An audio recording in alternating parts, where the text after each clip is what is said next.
DIAMS, c'est dispositif instrumenté en agroforesterie méditerranéenne sous contrainte hydrique. L'origine, un petit peu les enjeux en fait, en tout cas de ce projet, c'est finalement d'essayer de construire dans des climats qui sont des climats contraints, avec des sols de faible qualité, des systèmes agricoles qui soient des systèmes permettant d'offrir un bouquet de services écosystémiques. On n'avait pas un tel outil sur place à Montpellier qui nous aurait permis de former tous les nouveaux techniciens, nouveaux chercheurs qui rejoignaient l'équipe, les doctorants en particulier, les stagiaires. Nous, l'intérêt qu'on voit dans cette plateforme DIAMS, c'est de pouvoir accueillir des équipes d'amélioration des plantes qui vont travailler sur l'adaptation des plantes du blé, du maïs, etc. à des conditions d'agroforesterie. C'est vrai que l'acronyme et le logo ils sont venus très rapidement, avant même le montage du projet. C'était déjà les tout premiers mois. Et puis ensuite ça s'est construit autour, quoi.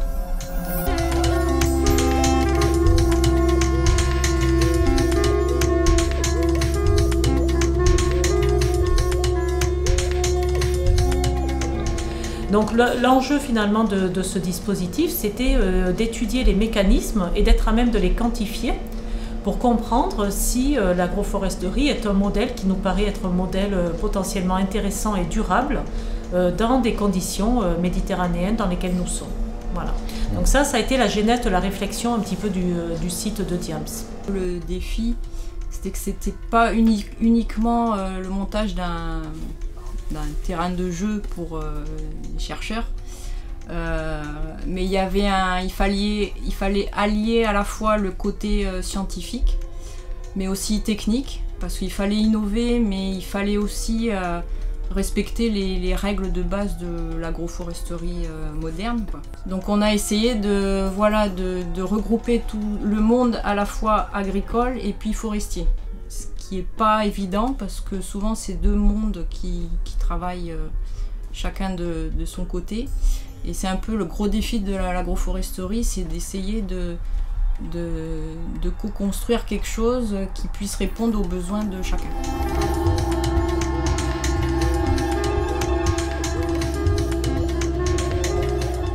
On voulait pouvoir mettre en place ce dispositif et suivre l'évolution à la fois du système, de l'agroécosystème, dans toutes ses composantes, du sol jusqu'aux plantes, à la fois les plantes annuelles et les arbres, dès la mise en place du dispositif. Donc ça devenait très complémentaire du dispositif de Restinclière, qui lui est un dispositif ancien, vraiment un des plus anciens en France, et même en Europe. Mais où on n'avait pas la possibilité a posteriori de suivre cette évolution de l'agroécosystème après la mise en place des arbres.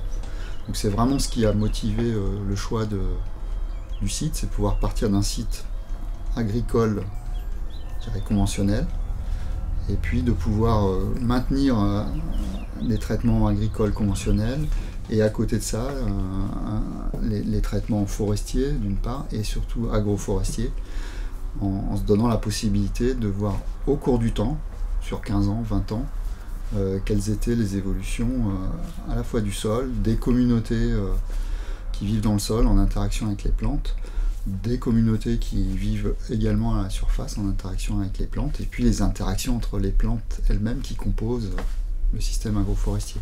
En fait, le domaine de Restinclière, moi je le trouve, bon d'abord il est beau, donc il est agréable à travailler puisque c'est tout l'avantage de l'agroforesterie, quand il fait chaud l'été on se met à l'ombre. Par contre, pour nos études scientifiques à nous, il est très diversifié et le problème c'est que toutes les parcelles n'ont pas été menées de la même façon ou n'ont pas les mêmes essences d'arbres, donc on a du mal à retrouver des réplicas et les parcelles sont assez petites.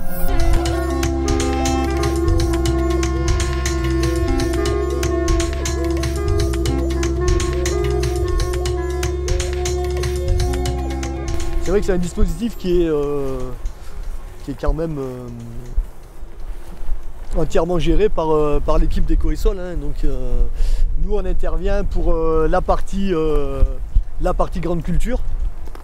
Donc voilà, on prépare le terrain, on sème les parcelles, on récolte, on entretient, etc.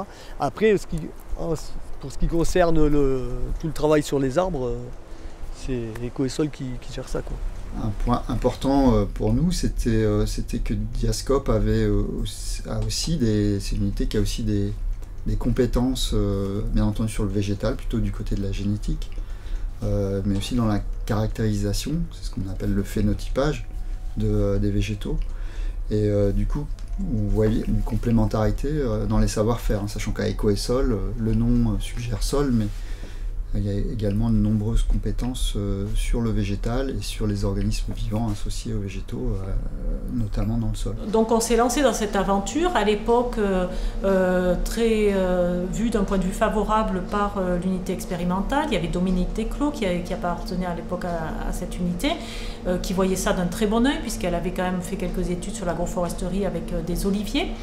Et donc là, on a commencé à faire des réunions avec plusieurs unités sur Montpellier, autour, hein, pas que Montpellier-Rennes, dans l'Occitanie, un peu PACA, pour voir un petit peu si des collègues seraient intéressés pour venir travailler plus tard sur une plateforme comme celle-ci. Une fois qu'on a eu rassemblé l'ensemble de ces partenaires, on les a mis encore à contribution pour mener une réflexion qui a été, je pense, une des plus peut-être longues et complexes. C'était quelle essence d'arbre choisir. Il fallait en choisir un qui puisse plaire à tout le monde. Et c'est vrai que le choix de l'espèce, ça a été assez compliqué. On a fini par se mettre d'accord sur le faux acacia, ce qu'on appelle le robinier, qui présentait tous les critères d'un arbre agroforestier, c'est-à-dire qui perdent ses feuilles déjà en hiver pour que la culture d'hiver puisse avoir assez de lumière pour pousser. Ensuite, au niveau système racinaire, il faut qu'il ait un système racinaire plutôt pivotant pour aller chercher l'eau et les nutriments et aider à les remonter vers la culture. Il fallait également une espèce qui ait un intérêt à la fois agronomique et puis économique. Donc le robinier, c'est vrai qu'il a l'avantage de pouvoir être exploité à différents stades. Et puis il a cette faculté de fixer l'azote de l'air, donc de faciliter l'entrée d'azote naturellement dans le système agricole. C'est très utilisé pour du piquet, c'est utilisé, tout ce qui n'est pas utilisé pour du piquet ou du bois d'œuvre peut être utilisé pour le bois de chauffage, et puis après les plus beaux individus pourront donner un bois d'œuvre qui est le seul arbre européen qui est de classe 4 spontanément, c'est-à-dire que c'est des arbres qu'on peut planter, on peut planter des piquets dans la terre et qui durent une cinquantaine d'années.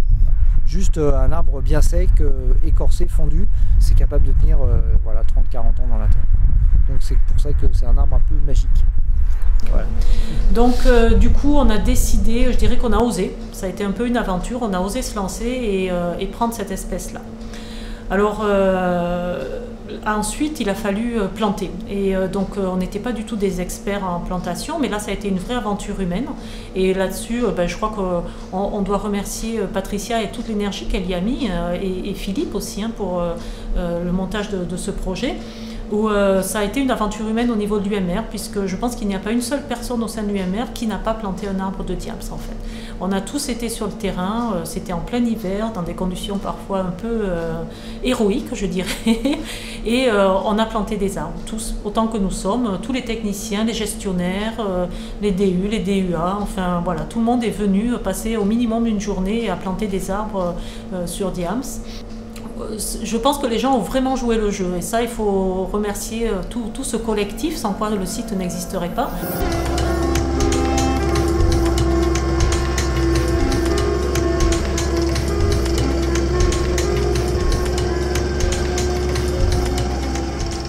Ce qui nous intéresse, c'est donc des bilans en éléments, donc l'azote, Donc là, on a donc des collègues sur lesquels on travaille avec de l'azote marqué pour voir où il va aller dans le sol, mais on fait aussi des mesures de gaz, de N2O en particulier.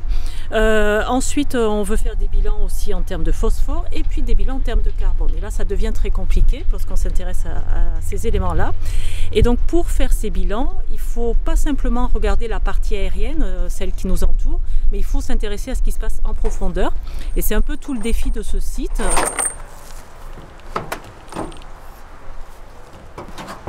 Et ma partie sur Diams, c'est l'instrumentation.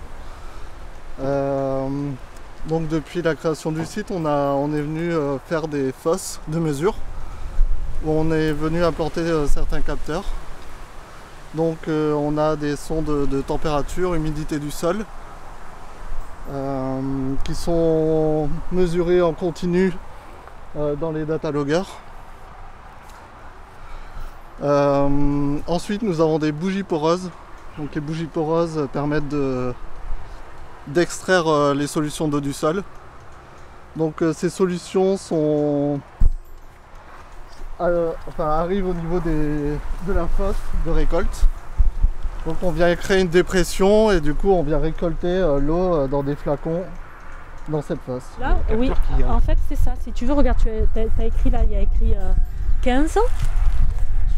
On y a écrit 15, ça c'est les capteurs qui sont à 15 cm de profondeur, 50 cm de profondeur, 1 mètre et 3 mètres de profondeur. Ici on a une fosse où on a implémenté tous les capteurs.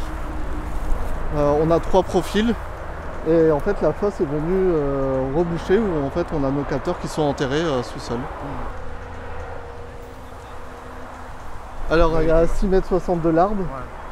Du coup on est à peu près au niveau du centre de la culture. Oui. Ensuite on a 2,90 m et 0,50 m qu'on se situe en fait dans la borde enherbée. Ensuite là vous voyez un autre dispositif.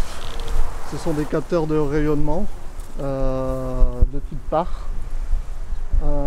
Ça permet d'estimer l'ombrage de l'arbre sur les cultures.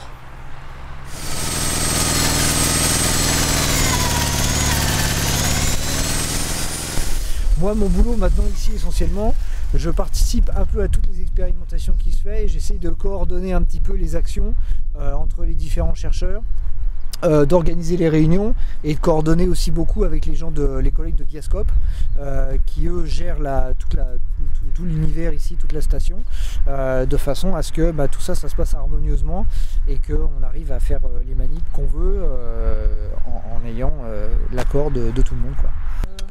Moi, il est beau ce prélèvement. Ouais. Bravo Rémi. Tant mieux. Heureusement qu'on est nombreux à être là, qu'il y a les chercheurs de l'équipe qui viennent nous aider, qu'il y a l'équipe de techniciens aussi qui nous aide. C'est un travail où on a besoin d'être nombreux sur le terrain pour pouvoir faire les choses dans les temps impartis. Many equipments that are very interesting, like the nitrate sensors, like the soil scanners, like the soil sensors, and many of them.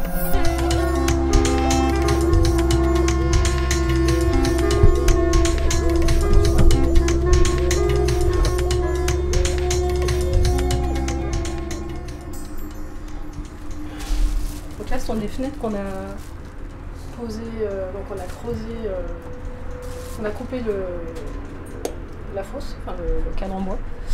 Et en fait, on pose des fenêtres pour ensuite pouvoir observer le développement racinaire directement en profondeur et poser des capteurs qui vont nous permettre de mesurer par exemple le pH directement entre la racine, au niveau des racines et du sol, et des capteurs en fait qui permettent de prendre en image le pH par exemple. Donc bon, là pour l'instant c'est la première fenêtre, on a celle-ci, je ne l'ai pas ouverte encore. Donc ça on l'a posée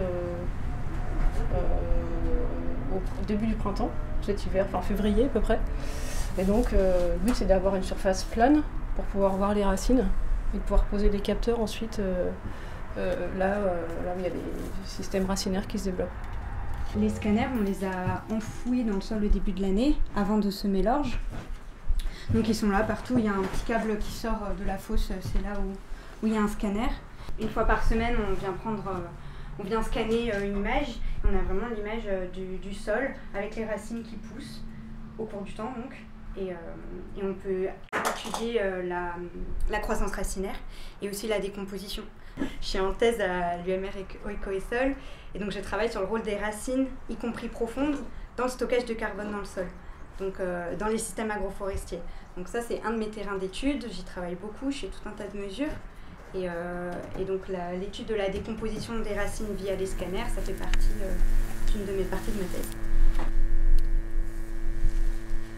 Donc là j'ai mis une chambre d'accumulation, ça s'appelle comme ça, automatique, reliée à l'analyseur. Donc ça va mesurer les concentrations de CO2 au cours du temps par infrarouge. Et en mesurant les concentrations au cours du temps, on obtient un flux de CO2 et donc de la respiration du sol. Donc à chaque mesure de CO2, on fait une mesure de température et d'humidité avec ces sondes qu'on plante pas trop loin du cylindre directement dans le sol. Voilà. La chambre se relève automatiquement après la mesure. Et ici, je vois que le flux est de 4,49. Et donc maintenant que ce point-là est fait, on se déplace avec tout le matériel, la chambre et l'analyseur, de point en point. Donc ces points, c'est des cylindres, comme ici. Il y en a 72 en tout sur Diams, qu'on a répartis en système agroforestier, dans le témoin de la culture conventionnelle et dans le témoin forêt.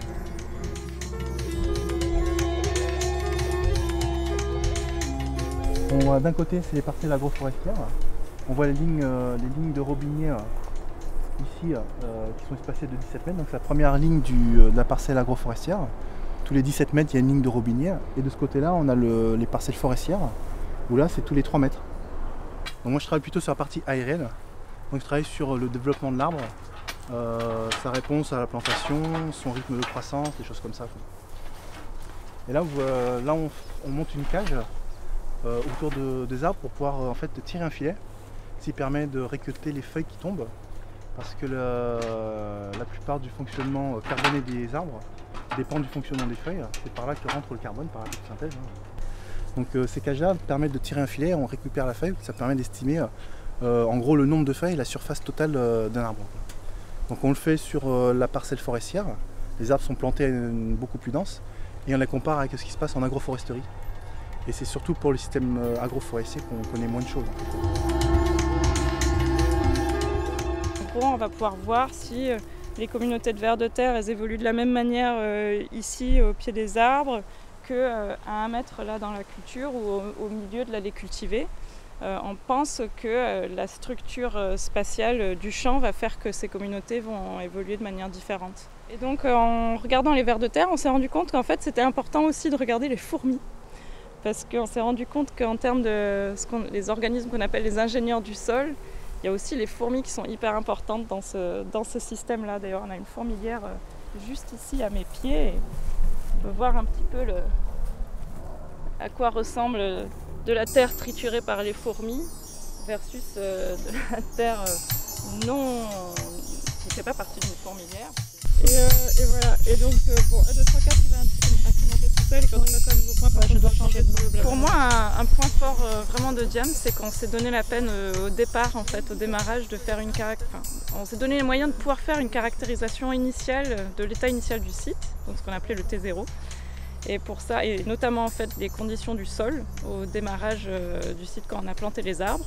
Donc pour ça, on a pris 374 échantillons de sol répartis sur l'ensemble du dispositif. Tous ces points sont très précisément repérés dans l'espace, on peut y revenir au centimètre près dans 3 ans, dans 5 ans, dans 10 ans, dans 15 ans. Et c'est vraiment ça qui va nous permettre de suivre dans le temps l'évolution du dispositif et des caractéristiques du sol.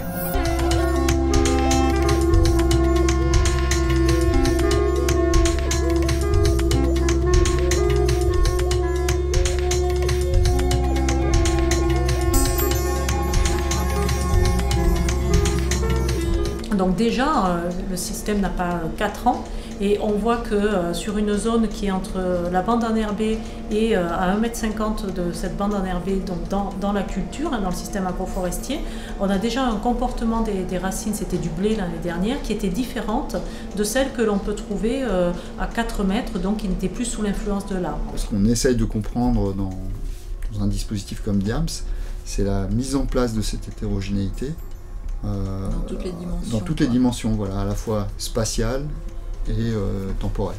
Oui, et puis DIAMS, c'est un dispositif qui a vraiment été calibré pour faire de l'agroforesterie dès le départ.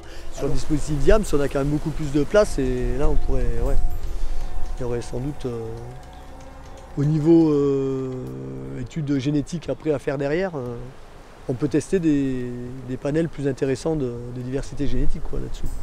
C'est qu'on a à la fois les parcelles sur la même zone, on a à la fois les parcelles forestières, agricoles pures et puis agroforestières.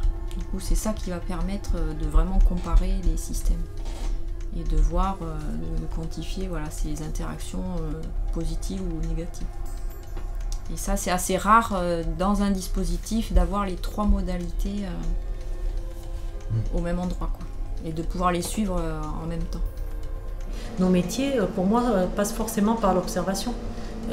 Si on n'observe plus, je ne suis pas sûre qu'on va arriver à bien faire notre métier. Donc il faut être sur le terrain, il faut quand même y aller. Je pense qu'il ne faut pas perdre le lien avec le terrain, c'est important. Donc l'idée dès le départ, c'est d'avoir un dispositif qu'on aimerait suivre sur un minimum de 15 ans, peut-être 20 ans,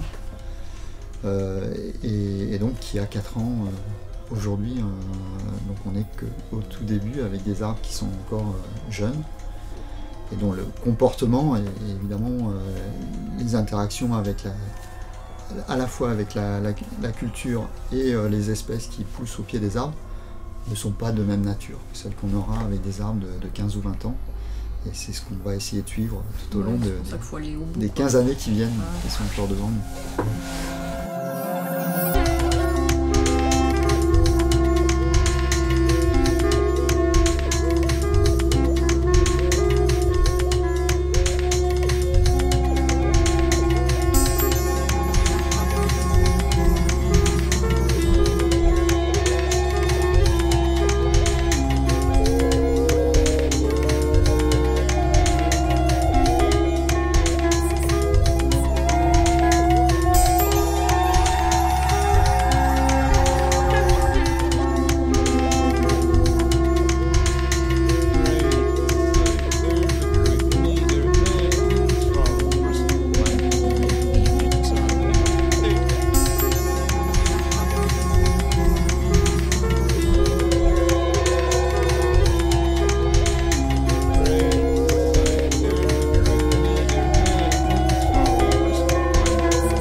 Ça permet de grossir jusqu'à 200 fois.